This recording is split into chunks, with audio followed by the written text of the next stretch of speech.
fiecare an, la sfârșit de an, sărbătorim intrarea noului an. Unii l-au trecut bine, alții cu suspine, doar prin harul Domnului azi suntem bine.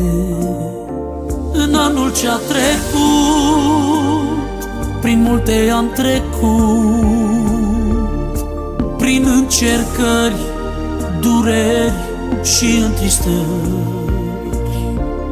prin necazuri grele, am trecut prin ele. Numai Tu, Iisus, ne-ai dat o mângâiere.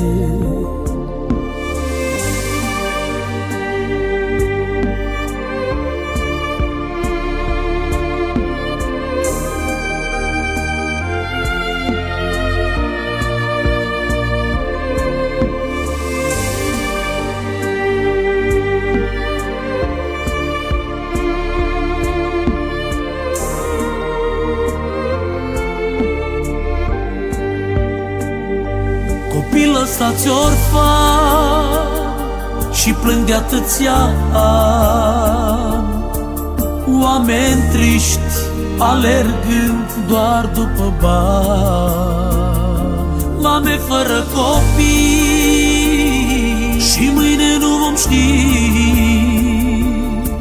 dacă noi vom mai trăi sau vom muri. Doamne, în acest an nu știm ce va fi, dar Te rugăm în mâna Ta Tu să ne ții, să mergem cu Tine la greu și la bine, să slujim cu scumpătate, Stăpâne.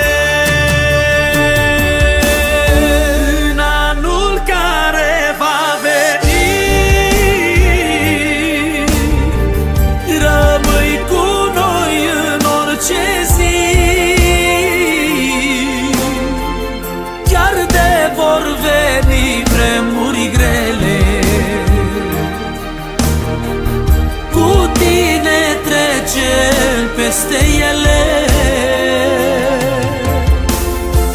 în anul care va veni, rămâi cu noi în orice zi, chiar ne vor veni vremuri grele, cu Tine trecem peste ele.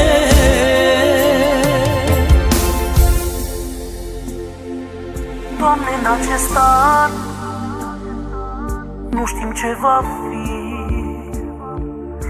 dar Te rugăm în mâna Ta Tu să ne ții.